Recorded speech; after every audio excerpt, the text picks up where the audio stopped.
Баян баргийн торгон хөрсөнд өсөж өндийсэн будсран багаасаа гар уран.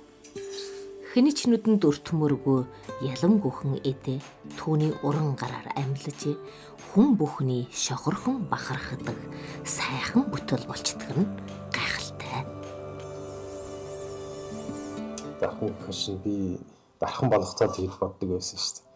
Энэ хүн нэг амьд байхдаа янз юм хийгээд үлдээсний үлдсэн улсуудын дөрвөний дархан гэж үнэлдэгүүл тэр хүн дархан л байна гэж боддог шүү дээ. Тэгэхээр хүмүүс одоо бол бараг тэгж хүнд үлдээмөр тэгж юм бодож хийхээ болцсон юм шиг. Тэгээд болохын дотор нэг гоё юм хийгээд дурсамжтай юм уу үлдэг юм хийвэл тийм улнуудыг дархал гэж боддог шүү дээ.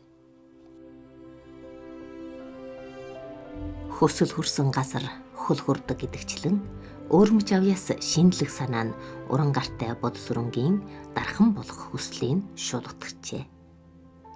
Түүний олон сайхан уран бүтээлүүд нь уламжилт өв соёл болон шин цагаарны хөв намбыг гүйцэд уялдуулсан содон бүтээл болж чаддгаараа онцлогтой. Энэ ч утгаараа гялалцсан сайхан уран бүтээл нь хизээ хаач гэсэн хүмсийн харцыг буяадаг болжээ. Би анх дархан болж байхдаа одоо нөгөө дархан шин аяг готог одоо уламжилт юм хийдэг юм илүү хийдэг юм шүү мэл хазар. Тэгээ тийм юм дуртай байсан. Тэгээд сурж явах хугацаанд одоо юу жилхий одоо бүр мундаг хийдэг болнод байдаг шүү. Тэгээд хизээ тэр хүмүүсний тийм хэр хэмжээнд хүрдэг бол даа л гээд. Тэгээд хийх явцсандаа өөрөө мэдгүй өөрөө хэлвэцсэн юм уу эсвэл юм дагцсан юм уу яхан илүү шин цаг үетэйгээ энэ хуушин уламжилт одоо нөгөө юун дээр ур мөргжил дээр дахиад шинэ юмыг нийлүүлж ингэж хүнээс онцгой юм хийх талаараа онцгойрох талаараа гараад ирчихсэн.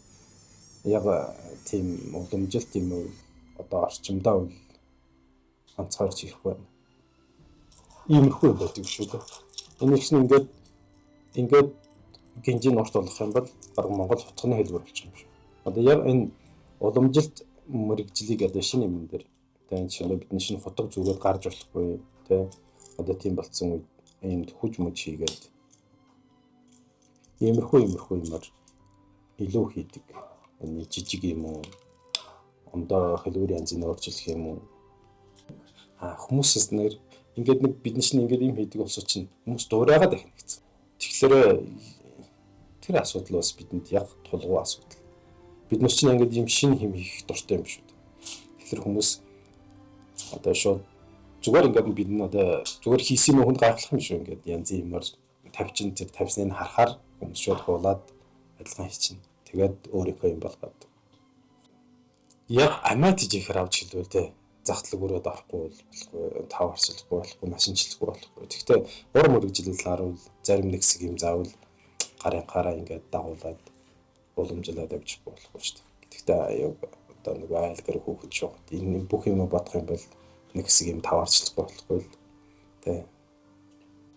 Болоод байвал тий нэг одоо юу гэлтгий нэг брэнд өөрийн гэсэн онцлогтой нэг хүнс хаана яваад шинэ юм шин харсан мөрөгжлөө одоо шилбэл гадна юугаар нь таньцдаг тийм юм хийх санаатай. Нефтогорны онцлогтой юм уу, үндэсний онцлогтой юм уу? Тиймэрхүү нэг брэнд аажуудаал одоо хийгээд бас 10 жил хийчихээ одоо бас танигдах хүмүүстнээс танигдаж эхэлж байна. Уур дэм ухаан санаа хосолсон мөнгөн дархан бодсүрэн маань одоо орны төв хүүх хотноо дуртай багтай үйлсийнхээ төлөө халин дүүлээ бүргэд шиг хал ширлгүй мөриж одтай цогтой гялруулж явна. Түүний үйлсийн цагаан мөр нь өнд өөдөө байж мөнгө шиг гялалзах болтугай.